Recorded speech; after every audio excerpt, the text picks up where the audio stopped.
Sairam.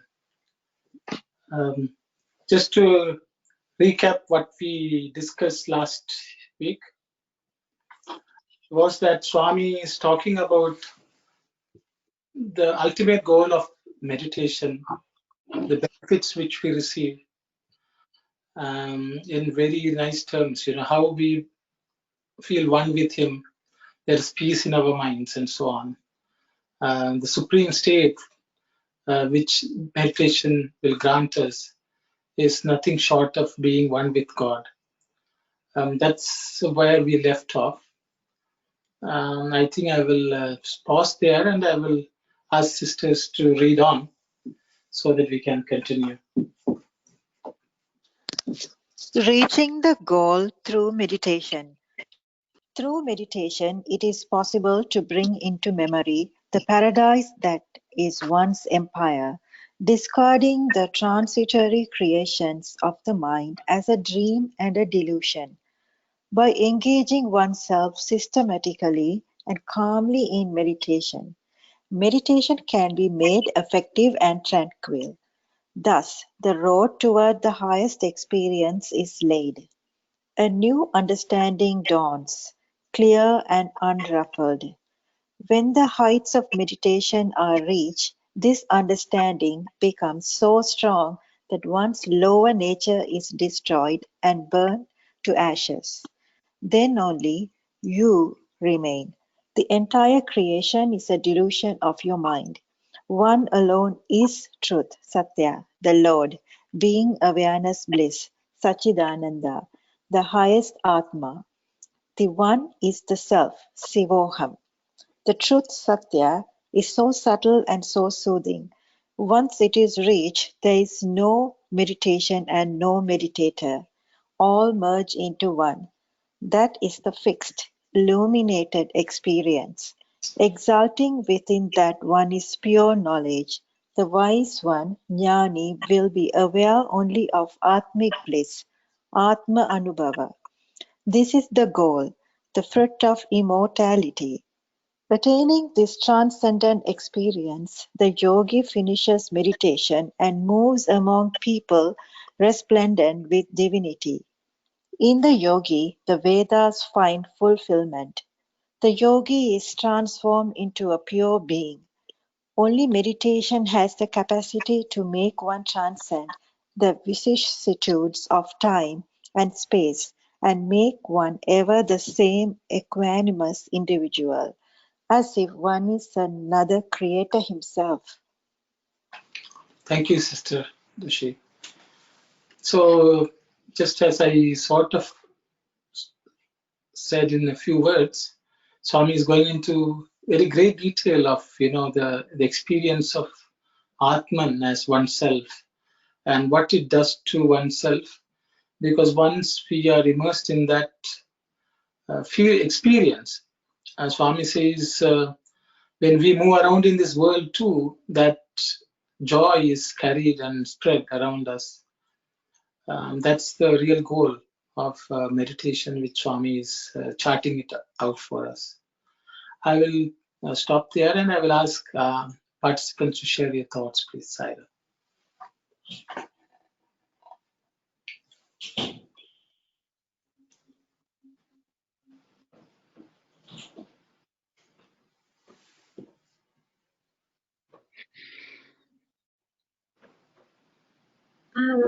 Hi, Ram. Can I just ask a quick question about the terminology yogi?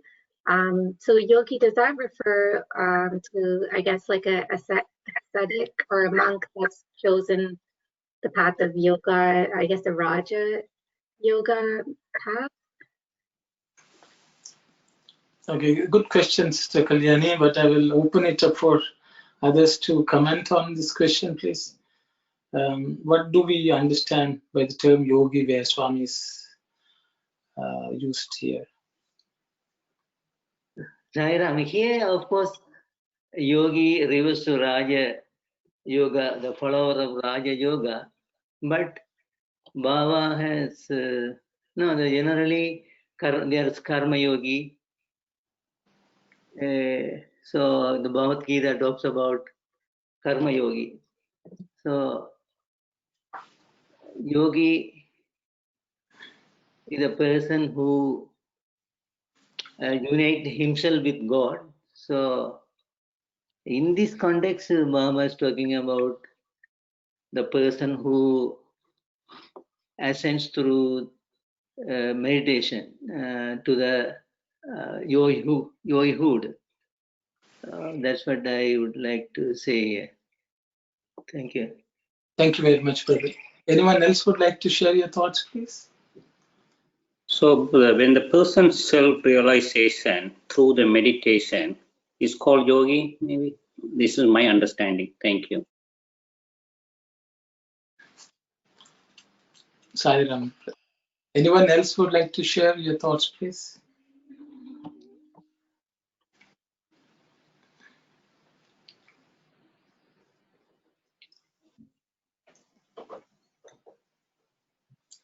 I guess so Sister Kalyan, I think Brother Sivadas is right, because we are talking about dhyana. This is generally sort of categorized under Raja Yoga. But yogi is a word which, if you take the Gita, for everything yoga is attached. So ultimately yoga comes from a Sanskrit root word called yuj, which basically is to yoke in English, Y-O-K-E, which is you basically are conjoined. So the person who is conjoined or completely joined one with the Lord is one who has attained the yogihood status. Not the person who practices, some yoga asanas or anything like that. So here, the yogi is one who is really questing for that merger with God, and is continuously connected or joined with God in his thought. That's my understanding of Saira. Also, we come across Jnana Yogi, Karma Yogi. So there are in each path, the person who is matured in that path is called yogi. Yeah, that's additional thinking. Yeah. So we could maybe move on if there are no other comments or thoughts or questions. Once the individual GV is on the way toward the goal, the individual will derive full contentment from themselves and discover within themselves the source of bliss. The cravings and ambitions, the delusions and falsehoods, and animal needs and antiques that were worrying the individual till then all vanish. Since the Atma pervades all, equally and steadily, the individual also loses the I-ness and gets immersed in its inherent divine status. Such a person is a real great soul, Mahatma, a liberated soul, Jivan Mukta. Fullness is bliss, Ananda. Bliss is peace, Shanti. Those who do not give up the path of discrimination, Vichara Marga, receive the grace of the Lord, and they also realize the Atma.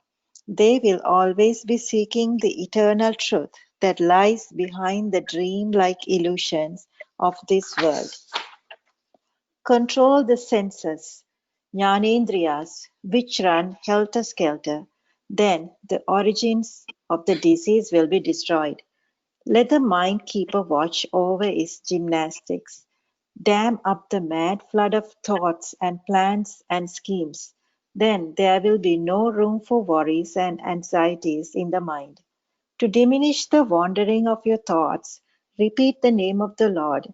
That will keep out your sorrows and troubles. Without the effacement of the mind, spiritual wisdom, jnana, cannot dawn. The full person is one who has succeeded in this.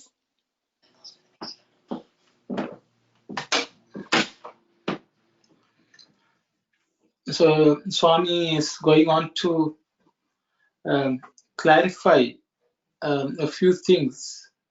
What the I guess one can even say these are things by which these are state characteristics by which we can realize that we have made some progress, or we have attained some success in meditation.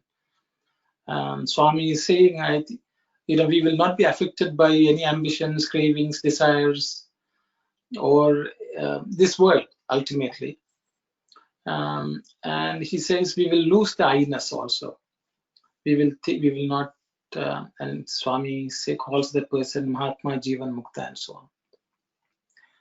And he's also stressing on the path of discrimination, or the Vichara Marga, inquiry, which we should not give up, through which we will always understand the truth behind everything. So Swami is highlighting that. Then Swami also is talking about the Indriya Nigraha, or control of the senses. And also another aspect which Swami is stressing on is the control of the mind itself. As the mind should be stilled from its tendency to wander. And then for all that, Swami also is giving this solution of chanting the name of the Lord. And then Swami says a person will reach his fullness and the real goal of his life. That's what Swami seems to be saying here. So I will pause here and I will open it up for any discussions, thoughts, and so on. Sai Ram. Sai Ram, in the first passage and the second sentence, the cravings and ambitions, delusions and falsehoods, and animal needs and antiques that were worrying the individual till then all vanish.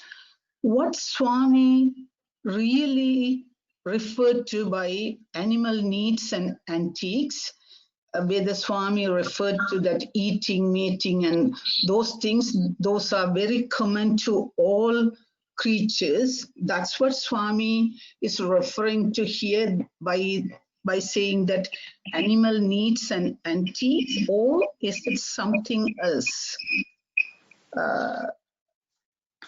So it's a good question. So I will again ask the participants to comment, please. Share your thoughts.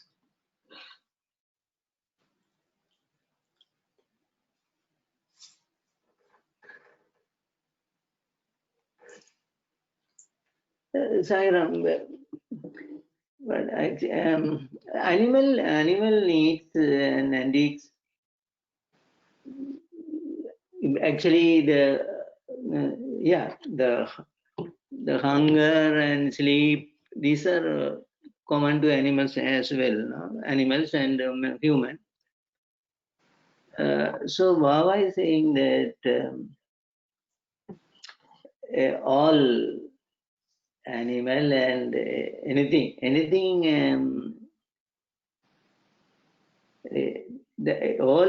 will vanish when the meditation is successful.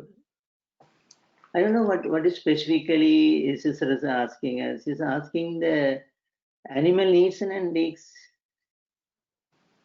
Can it be rephrased, brother? That what the question actually?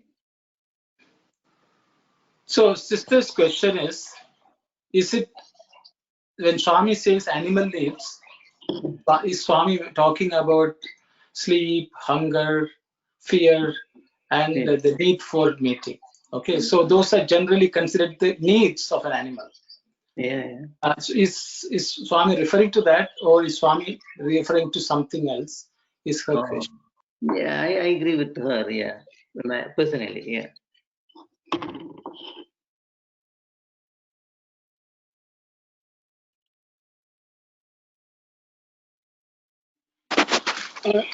Sam, I was thinking that animal needs and the human needs, which we are talking about common, they are just the body needs. But the animal don't have the intellect, the conscience, and that kind of a thing. So these are just basic hunger and need for this thing, that thing. This is all only up to the level of body. So that's what we are blessed with, that we are human beings and we go beyond that.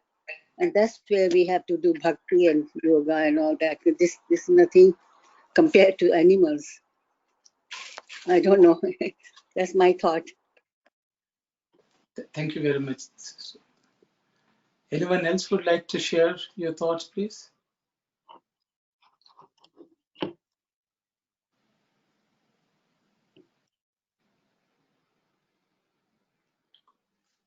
I think that's what have been said all correct is whatever needs, I think in this context, Swami meaning all the, not only just bodily needs, even emotional needs, like to satisfy the ego or whatever, to crave for recognition, all that will vanish when we succeed in meditation and find the divine within ourselves, when we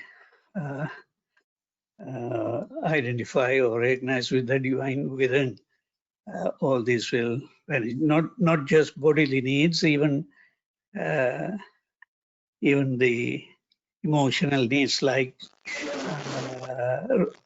recognition, craving for recognition from others and all that. Sairam, since the sixth sense is not there, when they are not using, anything they do through impulse, could it be animal needs? Thank you, Sairam. Sairam, Auntie. Anyone else would like to answer or comment or share your thoughts? Sairam, I thought we have three qualities, human qualities, that we follow human values, and then whatever anger, ego, jealousy, that's all are categorized as animal qualities. And then we want to practicing spiritual sadhanas to become divine qualities, loving and compassionate nature.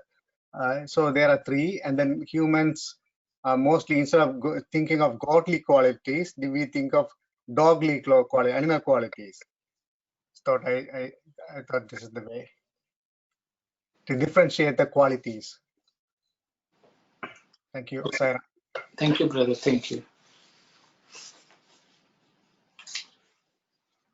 Anyone else? So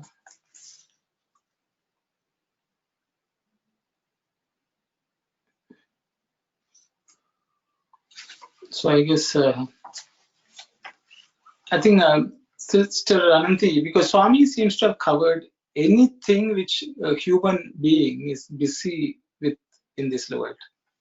He's covered cravings, ambitions, delusions, falsehoods. So which basically means the normal things our mind is always involved with as soon as it encounters the world. All that, Swami says, will stop worrying the individual. Stop worrying. It will not stop troubling a person who has reached that stage.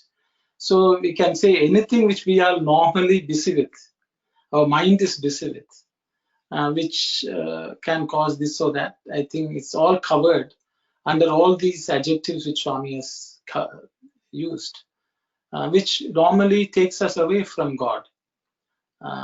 So I think everything is covered. What we think is a human life, normally, Swami has covered it all, is what my view is. Saira. Brother Saira. But there are words for the cravings and ambitions, delusion and falsehood. That is common for human only. And these Plus, when we are successful in meditation, even the hunger and sleep also we will get rid of. It is so the additionally Bhagawan put it, even that basic need, animal means even human is an animal in regard to hunger and sleep and recreation, the procreation. So all these biological needs plus the mental cravings, everything will vanish when that when we are successful in meditation. So there could be a reason for Baba to separate animal needs and animal needs. I am also animal, human also animal, but there is the hunger and the sleep and that generation. Yeah, all those specifically we say animal needs, and so everything bodily and mental agitations, disturbance are supposed to vanish for an individual who is successful in meditation.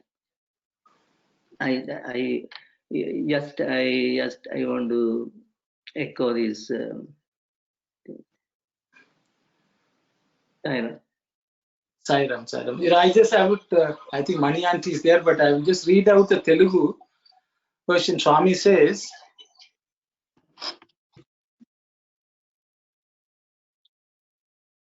the words which Swami has used is, Adivaraku Jeevitamuna Badinchuchundina Ashalu, Korikalu, Mohamulu, Mruga Cheshtalu, Manu Mayamaguna. Means basically what Swami is saying is, Swami is not using the word needs there at all. He is basically saying, Ashalu means desires, Korikalu, our requests or needs, Mohamulu means any delusions, and Mriga Cheshtalu, Swami says, animal antics, which bother, that's what Swami has used. And so any animal quality, I would say, will fall under that. Swami has not necessarily used the word needs here, but though he has said, we used the word korikalu earlier on, he says all of them will vanish. So that's, I thought I've just mentioned that. Okay, thank you, sir. Sairam, brother. Sorry. Can you clarify that the second paragraph's first sentence also, please? Those who do not give up the path of discrimination receive the Lord, grace of the Lord. Yeah. That part, I think we have to discriminate. But here it says who do not give up the path of discrimination. So, Sairam, brother. So this one, that the discrimination, you have to discriminate what is real and what is not reality. Yeah. So if you are attached to the things, worldly things, it's going to vanish one day. It's going to be destroyed. So what is the going to be, which one is the permanent? When you understand that one, you are not going to be attached to the worldly thing.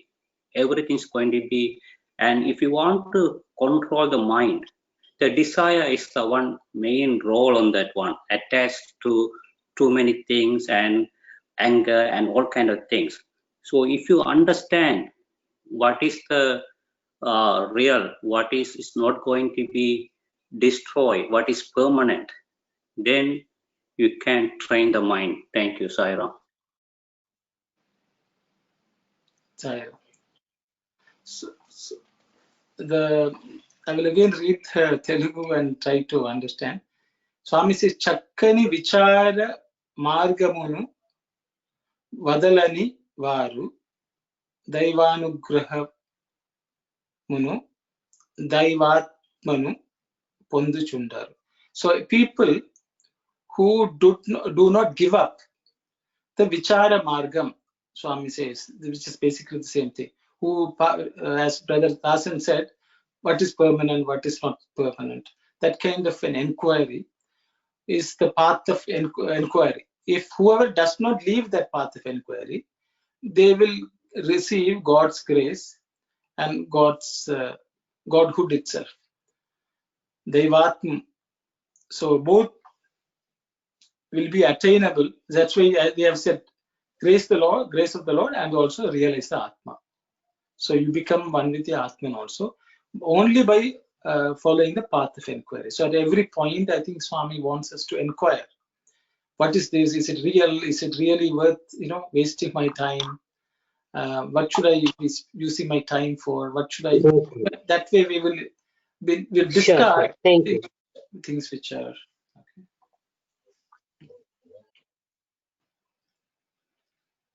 Is the word vichara the same as viveka? Because I've seen viveka used for discrimination. Yeah. Yeah, viveka is discrimination to differentiate something, but vichara is inquiry itself, asking questions. Okay, that's my understanding. Is it yearning? Mani auntie is, I think she said something. Yeah, Vichara Marga is inquiry into the real and the non-unreal. I think that is the where it here discrimination. Can it be used, Arun? Yes. That's all you can use. There's no single word, I guess. Vichara also means. Inquiry is the best word, I think. Yes, inquiry is the best word. Once we inquire, then we have to apply the viveka, I guess. Yeah, viveka also comes there. Yeah. Yes, it follows. Choose what is real and what is unreal. You must know what is real, what is unreal. That is the best thing. I mean, discrimination, viveka. Yeah, I think the following sentence in English also they have translated. They will always be seeking the eternal truth that lies behind the dream-like illusions. I think somebody used the word yearning. It's some form of searching also, trying to find the truth. Okay, so. Yeah. Sairam, it can be the question, who am I? That could be, the Vichara tells us to ask the question amongst ourselves, who am I? So till we find out the Atma, you have to go on the track. Am I correct? Yes, Vichara? Yes, that's Atma Vichara, it's called. Yes. Okay, which is basically the same thing which Swami is talking about. Yes. Who we really are. Yes. Yeah. Unless anyone else has something to say, please. That's one of the major component of Vichara Marga is inquiry, actually, who am I?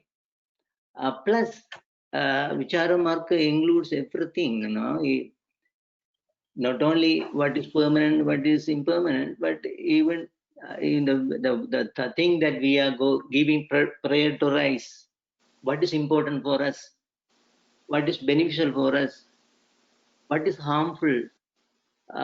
So much of inquiring mind to everything we discriminate and analyze and coming and selecting, this is the way that correct. So I must find out who I am. So what is the means to find the answer? So it could be meditation. Baba is saying meditate. So much of analysis. So who the person who is analyzing and searching and finding and going to the correct solution, everything is Vichara Marga. So those will receive the grace, Lord's grace. So specifically, Baba is saying that they will receive the grace of the Lord because they are after it, they are for it. they are working for it. So the God is happy and is coming forward to bless that aspirant and making successful in this endeavor. So even though mainly Vicharam is who I am, in addition to that, all these things could be included, no? Generally. That's what I am thinking, Saira. Thank you very much, brother. Thank you. So, Sairam, brother, so we can think like that too. Suppose dhyana, we need to control the mind. The controlling the mind is the mind will go around all over the place because of the desire. That okay, I want to buy a new phone, I want to buy a house, I want to buy a new car, I want to upgrade this one. Now you have to think, oh, this is all delusion. This is not going to helpful for me. I'm going to live in a short time, so I have to achieve my goal. Forget about this one. So you have to train such a way, then you can control the mind. Thank you, brother Sairam. That's very good. Thank you. Sairam, sir.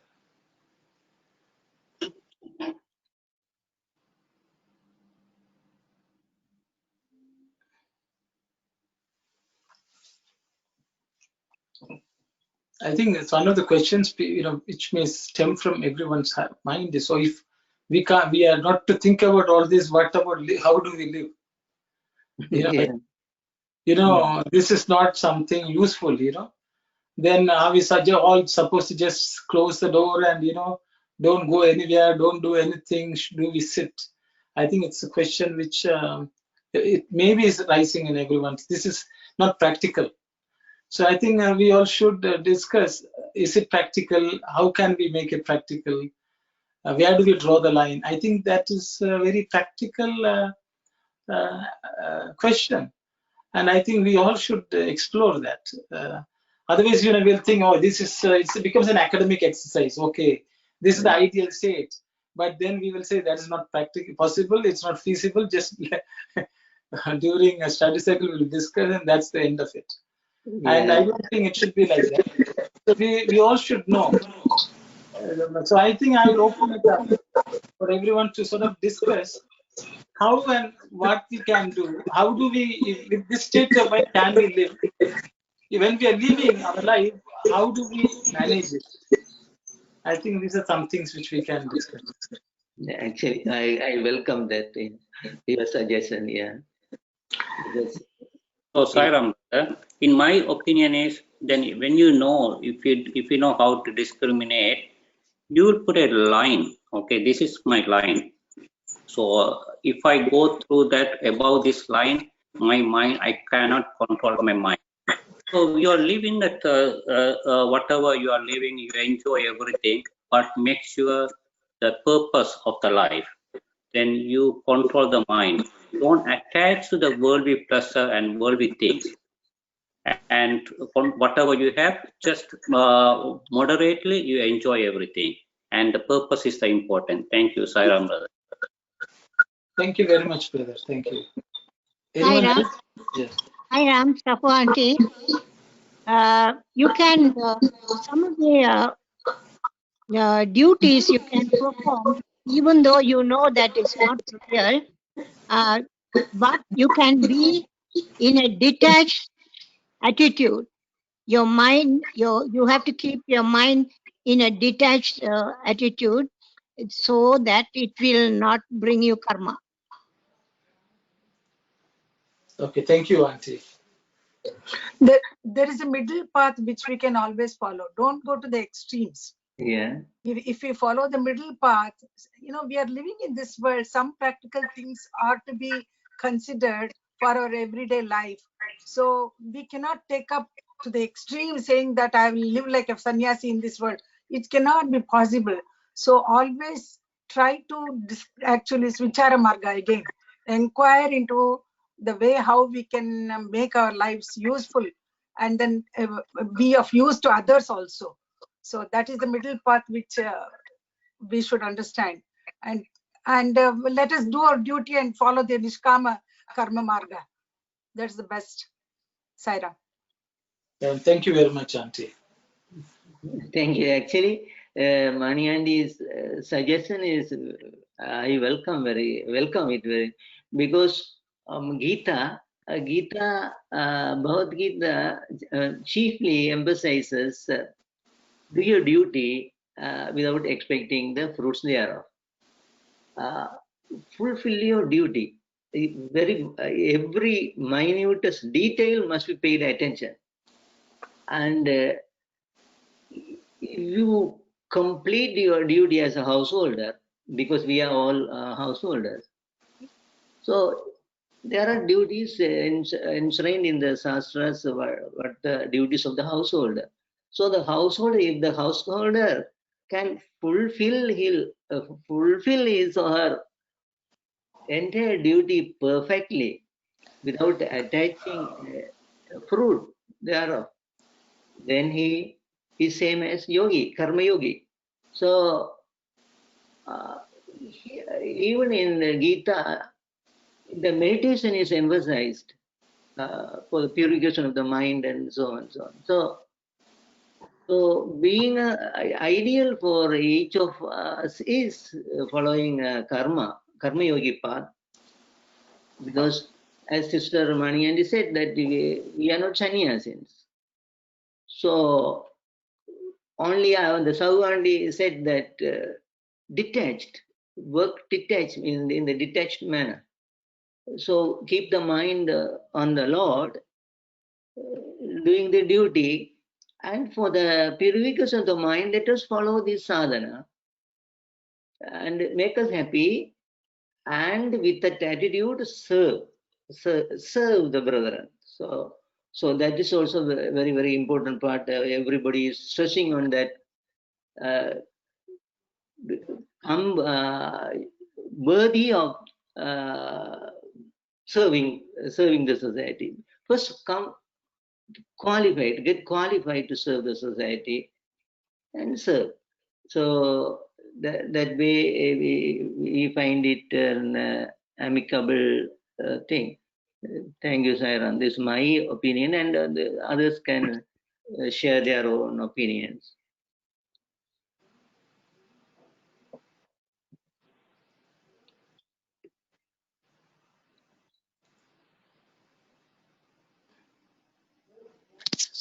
We could have a ceiling on our desires, Saira. Sairam, sister. Yeah. Sairam, I listened to all of the discussions and the very good points and everything. Before we select or before we decide, in my mind, I thought first we have to analyze ourselves. The already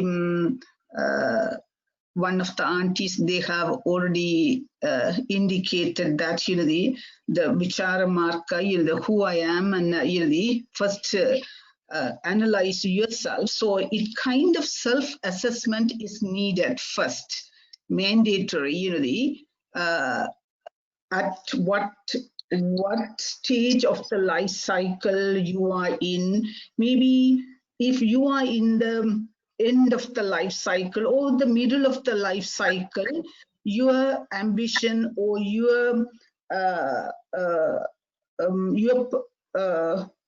objectives could be different from the beginning of the life cycle, someone who are in the beginning of the life cycle. So I thought myself, maybe even it is very easy to tell theoretically. The very originally, Brother Dasan told, I thought it's beautiful in the theoretical, and Mr. Aruno brought that point that, how practical is it, to do in real life. So I thought whoever they really want to expedite the process, or whether they want to really climb up the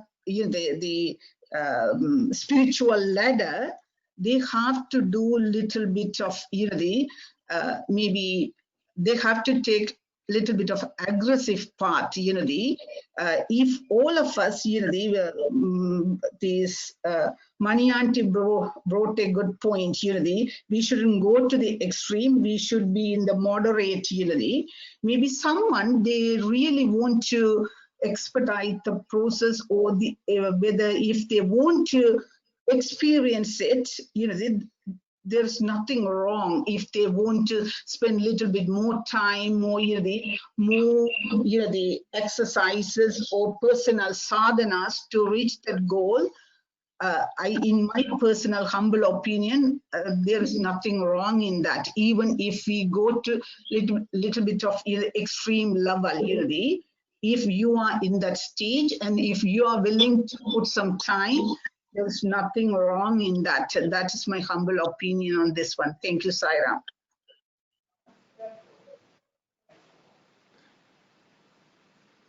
Sairam, I agree with what Sister Anandi said.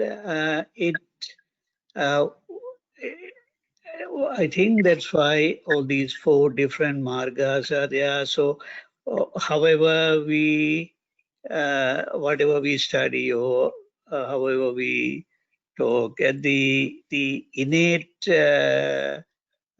different tendencies are there. So that according to that only, even the sadhanas, everyone will follow. Someone might more inclined towards inquiry, someone more inclined toward devotion, and etc. So that will be the innate tendency will be the deciding factor, I guess. But the important thing is we should not completely we can't completely discard one thing, a marker. So it's all complementary, but naturally whatever comes to one more, I would say more versatile or whatever. So that will be naturally this thing. But every inquiry, devotion, karma yoga, whatever seva, everything will help, of course. Sairam. Thank you very much, brother. Anyone else would like to share your thoughts? I totally agree with Sister Anandi. Those who are in that stage where they can put more effort into their spiritual sadhana, they may achieve whatever their goal is. But I feel over the many births and many these things we have to take up to reach that level, and each one can assess themselves about where they are, where they stand, and according to that they put forth their effort. Saira. Thank you very much, Auntie. Anyone else has something to say? Sairam, I have read in one of those Samish books, that is the effort we do or sadhanas we do in this birth. Anyway, we all understand that we have started from a place and the goal we know we have to reach God. After so many births, we don't know how many births we are going to have. But the effort and the sadhanas we do at one birth is carried on to the next one.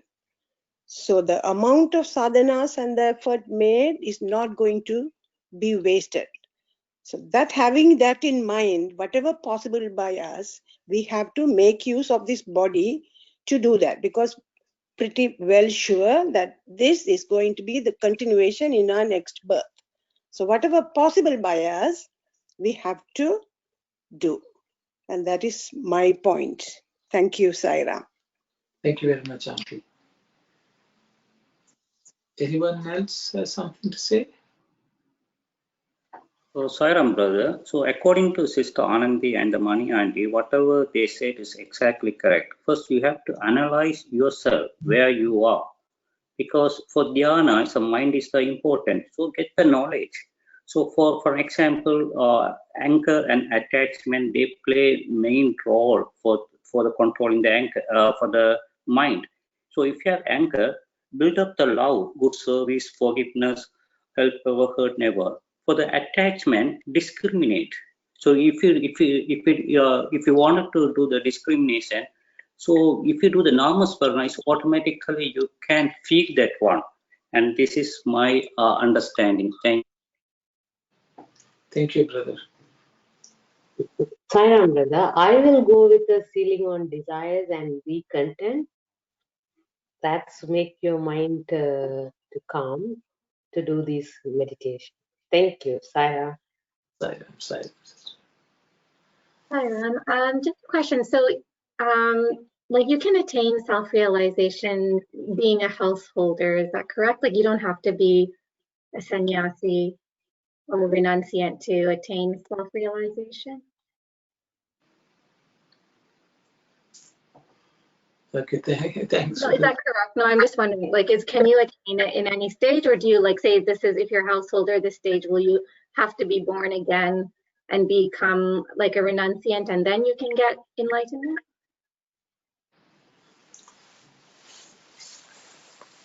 Anyone would like to comment on that question, please? So I'm sorry, brother, then I'm keep on talking. So do your duty without any attachment. So don't expect the fruit of the action.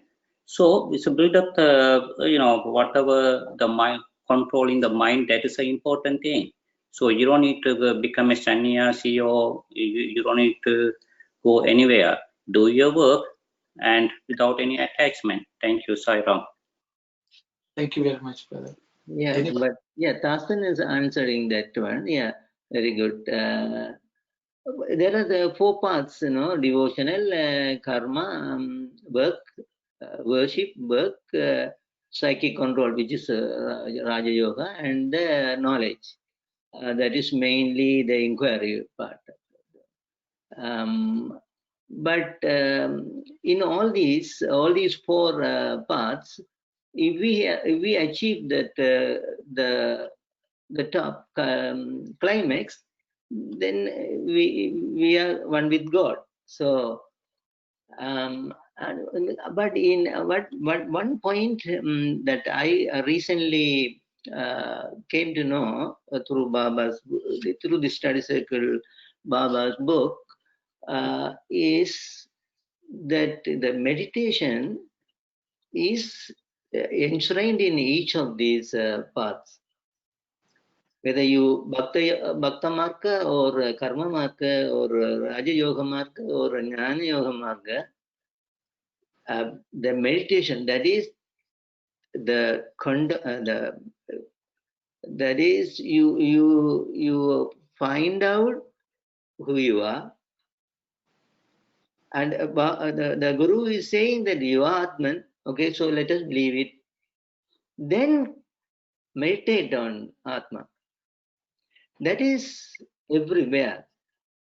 So so any path is okay. Any path is will give the final destination. And let us what I gathered recently. Let us not underestimate the meditation, for it is that is linking us to the Atman or God. So that is the final. So even in the history, in the saints' history, we see that one. Everybody is meditated on God. So that's what my humble opinion. If it is wrong, please forgive me. Thank you, Sir. Sairam, brother. So we have discussed quite well. I think I've just answered Sister Kalyani's question. Sister Kalyani, in Swami's words, sannyasa is a state of mind. One who travels the path of Sat. Sat and Nyasa, Swami calls it sannyasi. One who travels the path of Sat. The ashramas, which is a householder, brahmachari and all that, they are based on our life, stage of life. And if we are in a particular stage of life, we have to do the duties assigned to that stage of life. But we can still, Swami says, we can still cultivate a state of sannyasa in our mind. And that is the real thing. Swami says there are sannyasis who have donned the ochre robe, but their mind is all about world. They are all about collecting money and this and that. So that means they have not really taken to the path of sannyasa. So Swami has emphasized it quite a bit. It's like, if you can be born as a Brahmin, that does not guarantee that you're a Brahmana. That is a state of mind, state of one's evolution. So real sannyasa is state of mind. And coming back to that, we had a very nice discussion about how practical is to practice these principles. But I would like to draw all your attention to the first two sentences of this slide, where I will read it once again.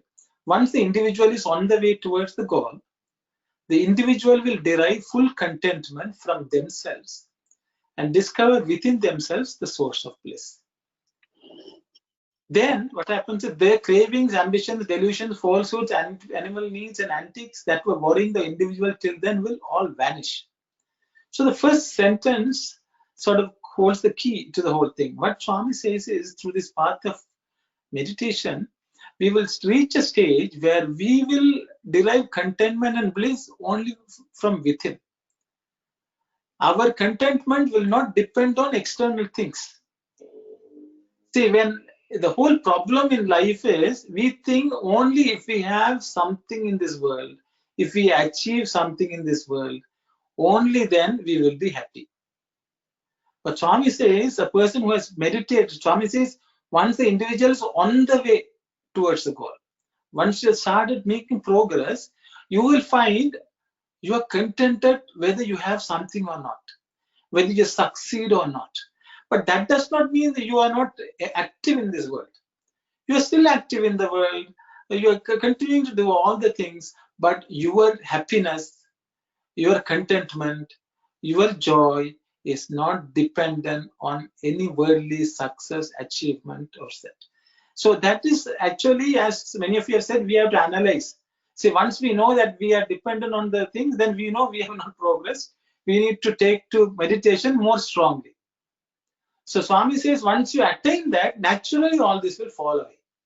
But the problem in the world is, we think only the success in this world, having things, possessing things, those are the key to happiness and contentment and joy. And that is what we will be freed from, based on what Swami has told. So it is achievable, but it is naturally achievable when we make progress. And Swami says we can measure our progress based on our dissatisfaction. And that means we are not deriving the joy, contentment, bliss from within, from us. Because once we know we have God with us, we don't need anything in this world to make us happy. Absolutely nothing. When we come to that state, we will still continue to function in this world. We will do our duties, we will keep ourselves very busy, but nothing will affect us at the fundamental level. I think that's a state towards which I think Swami wants us to progress. So whenever we find ourselves lacking that, that means we have to take up dhyana more vigorously, more seriously, with more sincerity. I think that's what Swami is telling based on what I could understand. Then of course Swami has told, sealing on desires, control your senses, all that Swami has gone on to say, because these are things which we can do until we reach that point. Until we reach that point, Swami says, control your senses, control your desires, all that he has given us, so we can manage our miserable life until we reach that state. So that's what I understood, so I thought I will share. Sahira.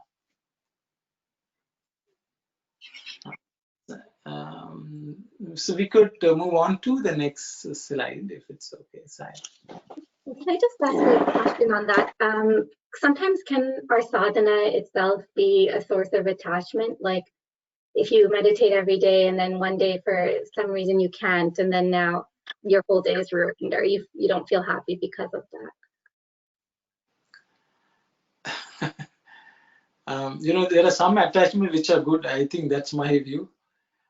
Some attachments, see, God itself is attachment. Even a form of God is not attachment. But sometimes the right kind of desire will, Swami will say that you have to take a thorn out with another thorn, and then you can discard that thorn. So the attachment to sadhana, attachment to God, as long as it doesn't take a negative form, I think it's beneficial. So with one attachment you overcome another attachment. But the more sattvic the attachment, I think is better. That's my personal view. But I will open it up for others to comment on this, please.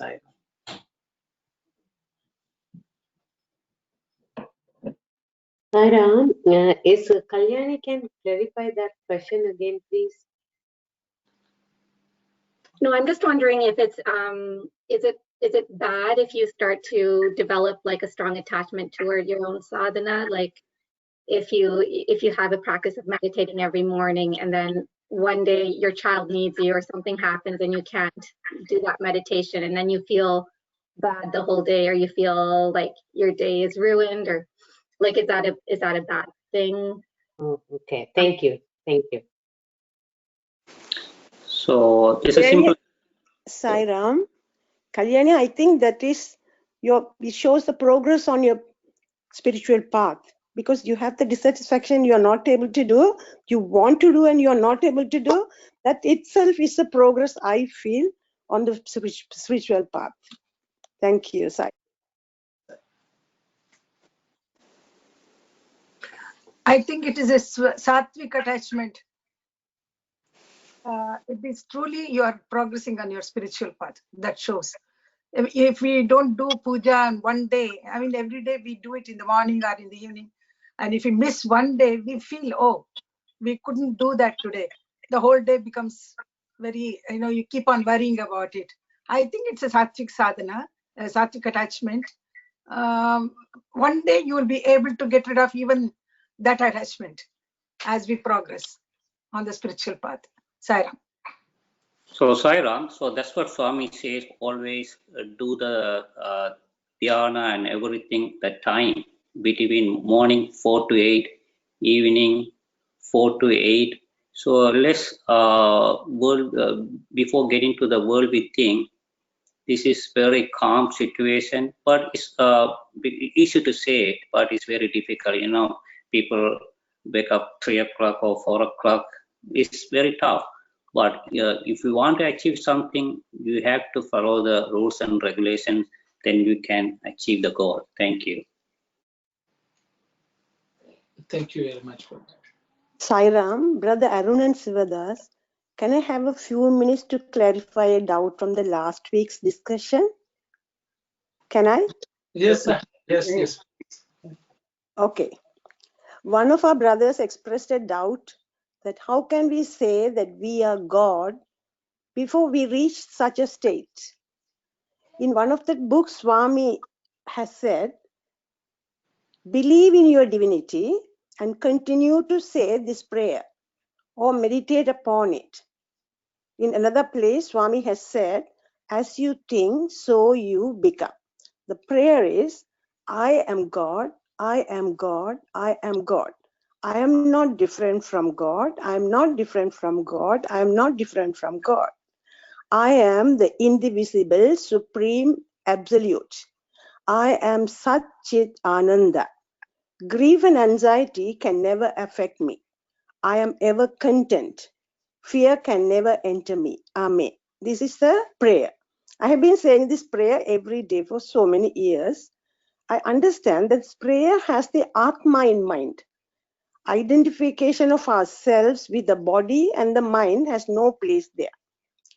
As you keep saying this prayer, you are able to transform yourself little by dropping some negative thoughts and traits and improve on our spiritual path. Professor Anil Kumar once asked Swami, we're not able to do that. How can we say we are divine? So Swami said, as you think, so he immediately said, I don't know, I think if you think you are a buffalo, you become one. So if you keep on saying that, that I am God, at least that is a prayer, and slowly you will transform yourself. That is what I understood. But that brother said, no, how can we say that I am God when we have not reached that level? I just want explanation or some clarification on this. Swami has said that prayer. Even in Tamil, he has said, meditate on this, and you will find that one day you will reach that state of realizing the Atma. Can I have an explanation from you? Brother, actually, when I was talking, somebody crossed my saying that, how can you say you are God? And I didn't say I am God. I said, we are all God. I said, we are all God. So long as in the common balance, in the outside world, if we say we are all God, that's not wrong. Because we are including everybody, because God is one. God is one. So, so when we say we are all God, that is even the daily life is welcome. There is no wrong in that one. But in a casual conversation, if I say I am God, then the other person will not accept it, because the God means different. So that time we are not using that one. We are not using in the common conversation. But as the sister now, Yoga or sister said, that is a prayer. I have seen that. I think in that I have seen. Maybe in the recently came out this meditation, the study circle material, I think. So Bhagawan is always emphasizing you are an Atma, you are an Atma, you are an Atma. Think, repeat. So this is in the Vedic Aham Brahmasmi. The Vedic, one of the Vedas have this Mahavakya as I am Brahma. Aham Brahmasmi. So that is a path. That is a path. So there is no, that path is welcomed, and there is no wrong. And if others are finding it awkward, that is their mistake. And if they know Baba very well, if they have read Baba very well, nobody can find fault in that prayer or in that advocating that path. So there is a path, self-surrender. Self-surrender is submitting everything to the Lord and effacing out the I feeling. So there is self-surrender path where I has to be eliminated, and the Jnana path where I has to be reinforced, re-established. So either way, it is correct. But that's what I understand. And Brother Arun will shed light more on this one. Thank you, Zahra. Sairam, Auntie. I think first I will address I had just a thought on Sister Kalyani's question. She was mentioning, in the morning if the child needs you or something like that, you are unable to keep up the time. The reality is, I think when externally caused challenges come up, we can accept them as they are. But I think as long as the cause is not us, then we should be dissatisfied. If our own lack of discipline, if you're unable to manage the sadhana, then I think we should feel dissatisfied and we should make progress. But when there are external circumstances, external to us, when they demand our attention, we should accept that as a prasadam of the Lord, and we should not pray that circumstances should go away, or something like that. That's my personal view. But I think each of us can choose how we want to address. We can always pray to Swami for guidance. And coming to Balanti's question, this I am God, I think the prayer is wonderful. But I think one of the fundamental problems we all have when we said I am God is our understanding of what God is a problem. Because when generally in the normal parlance, when somebody says God means, oh, he can do anything, he's all powerful, I should be able to materialize vibhuti, or something of that. So we may think, I am incapable of doing all that, so how can I be God? This is the thought which comes to everyone. So if somebody claims that he is God, then somebody else would comment, oh, Sai Baba is telling that he is God. What does he think? Like that. Now he's sitting on a wheelchair. Even on a wheelchair, Swami said, I am God. Because he did not identify with the body. Number one. Number two, what he meant by God is completely different. When Swami said, I am God, he only talked about the divine nature. Divine nature means divine qualities. Swami will say, Satya, Dharma, Shanti, Prema, all these are divine qualities. They're human qualities, but they're divine in nature. So when we say, I am God, we should look at ourselves and see whether am I cultivating the good qualities in me? Am I cultivating, which is my real qualities? And am I cultivating that should be the way we should approach. It is my personal view. Because once we start addressing our, when a thought comes, we should say, this thought is not divine, so I should not, I should discard it. If we continue that path, I think slowly we will find the divinity which is hidden in each of us, which is what actually Swami is telling. That does maybe we will get powers or whatever, but those are insignificant, completely insignificant. We should understand that Swami will say, when he says God, God is love. And Swami will say, you need to find love within you. So the prayer is nice. The prayer, why the prayer is nice is it always emphasizes you are not the body, but you are the Atman. But that you are Atman, then Atman is nothing but love. Am I able to express love is the question which each of us have to ask. And Swami will say, all of you have love, but it is just that the love has been directed towards either the world, your family, yourself. It comes as selfishness, attachment, all that. But Swami says that is not right. You should direct that love towards God, which then you will develop. You will really tap into that love which is within you. That is the real divinity. That is God. That is my understanding. So I think it is for us to discover. Swami will say you are like a lion cub which was playing around with the goats or sheep, and he thought that it is sheep. Then one day somebody brings and tells, look here, you are a lion. But that is just an initial.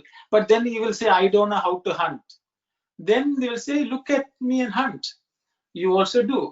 So slowly the cub also learns how to become a lion, which is its real nature. So that is the state in which all of us are. Swami says, you are all divine, but you are now in the pack of sheep thinking that you are that. But understand that you are divine nature. It is nothing about power, creation, nothing. It is evincing divine qualities. But then Swami will go on to say, when you have evincing divine qualities, the entire universe will change and will listen to you. Just the way if we lovingly tell somebody and if that person feels the love in us, they will do whatever we ask. The power is immense. We can authoritatively tell, you come here, do it. People will rebel. But if we say lovingly, nothing in the world can stop us from achieving whatever we want in this life. So Swami says, even the 5 elements will be at your beck and call when you come to that level of love. That is a long journey, but Swami wants us to say this prayer, remind ourselves, cultivate the good qualities, cultivate love. Find the love which is so hidden, which is covered by so many other negative things. Just pull them away, throw them away. Find that love. That is what Swami is saying, from what I understand. I hope I didn't confuse you more. That is my understanding, so I will share. Thank you. Beautiful explanation. Thank Very So nice, much. very Yeah. nice. Well, you so both much, of you, brother. thank you very much. Sai Ram.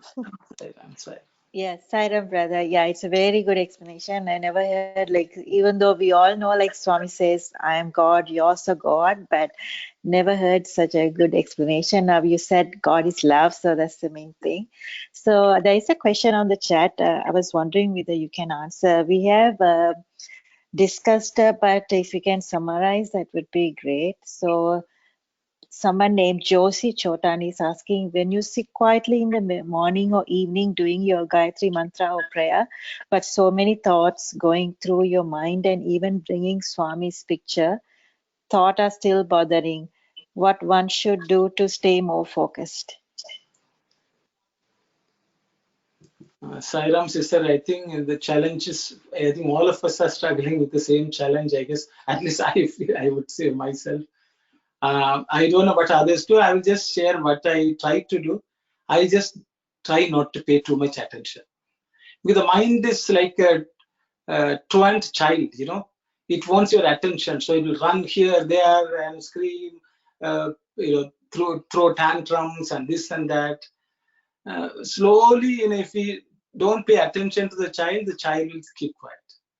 So mind, what to do. We have spoiled the mind so much that the mind will keep on asking us to pay attention. So my view is, don't be affected by it, because sometimes the parents get so affected by the child throwing tantrum, they give in. So same way, the mind also sometimes throws up such tantrum, we give in and then go behind it. Let it say anything. You say, you keep on throwing in thoughts, I am going to think of only the Lord. I think it's a challenge. Sometimes mind always wins over us, because in the Bhagavad Gita, Arjuna himself is telling Krishna, oh, Bhalavad Dridam, this mind is so powerful, it is impossible for anyone to contain. So that's a fact. But I think we have to not pay attention, hold on to Swami's feet tighter and tighter, and hopefully one day that will stop troubling us, is my understanding. But I will ask others to think and share your thoughts, please. Saira. Thank you. Sairam, I don't know. Thank you very much. This is Saku auntie. Saira auntie.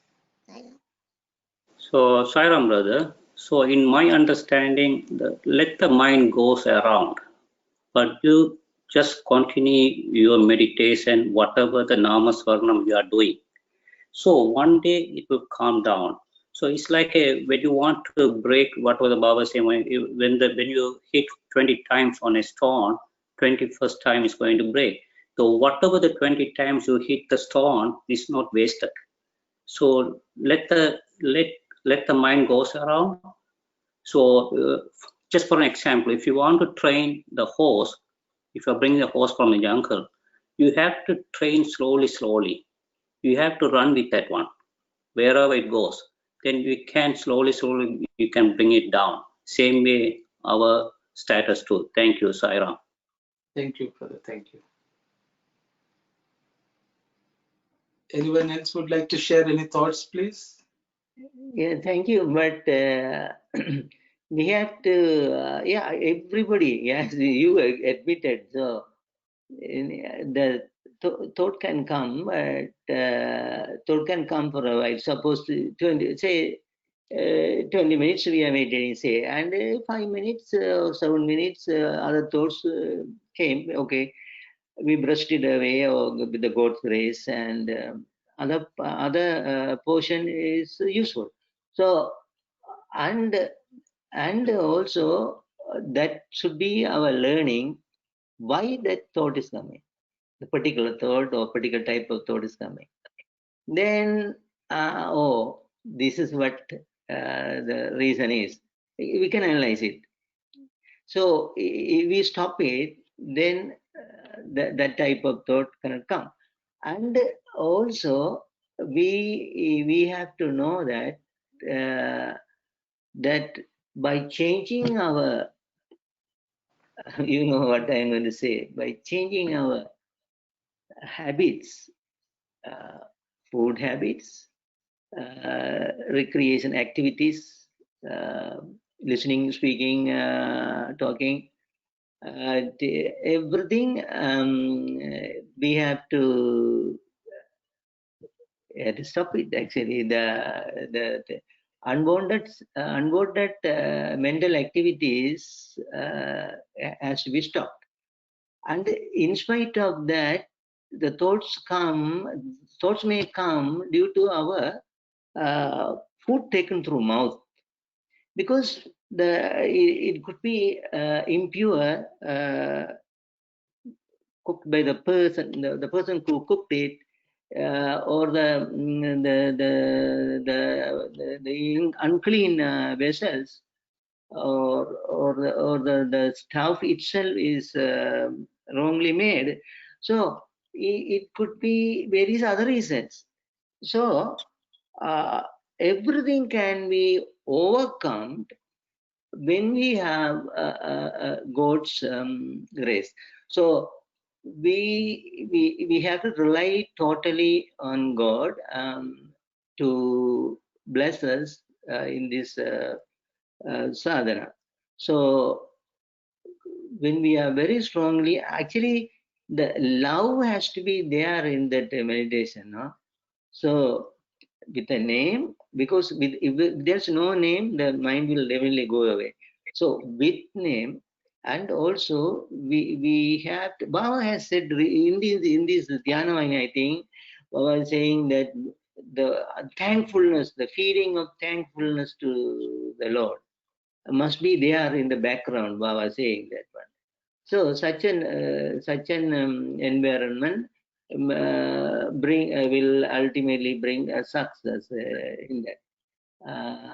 And also the self inquiry is the most important part to become more successful, because inquiry tells us that the whole thing, whatever I experience and whatever I see, eat, and everything is one day going to vanish, and it is not changing. And so those inquiry plays a very vital role in the meditation part too.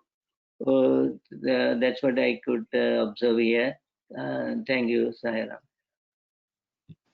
Thank you very much, brother. Thank you. So, Sairam, everyone, I think it's about time for us to, time just went past so fast. It's almost close to 5, so we will be closing the study circle. I just wanted to let you know that next weekend is Akhanda Bhajan. Our region had decided to use the Akhanda Bhajan being streamed from Puttaparthi Prashantinanayam Mandir.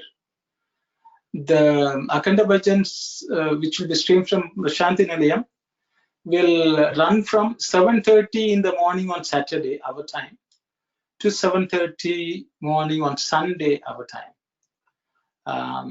That will be the 24 hours.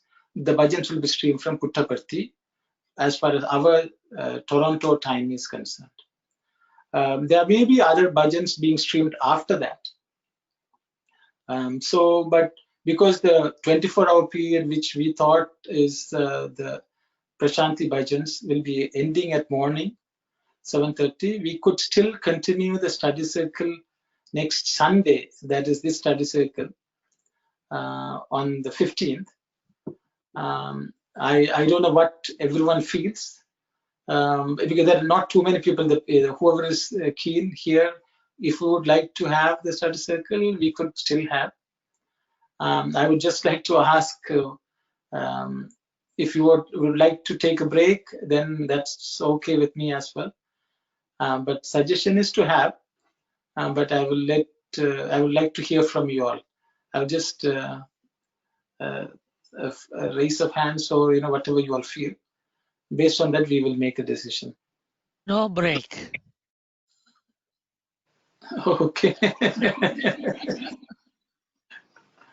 Okay, brother. No break. Sairam, no break. Okay, so we will So you'll have the study circle. Yes, of course, we will have. Yeah, I also vote for we should be having the study circle. Thank you. Okay, then we will have the study circle. That's fine. Thank you very much. So we will have the study circle next Sunday at 3:30 as usual. We will close with the Samastaloka and Shanti. Saira. Om Samastaloka Sukhino Bhavantu. Samastaloka Sukhino Bhavantu. Samastaloka Sukhino Bhavantu. Om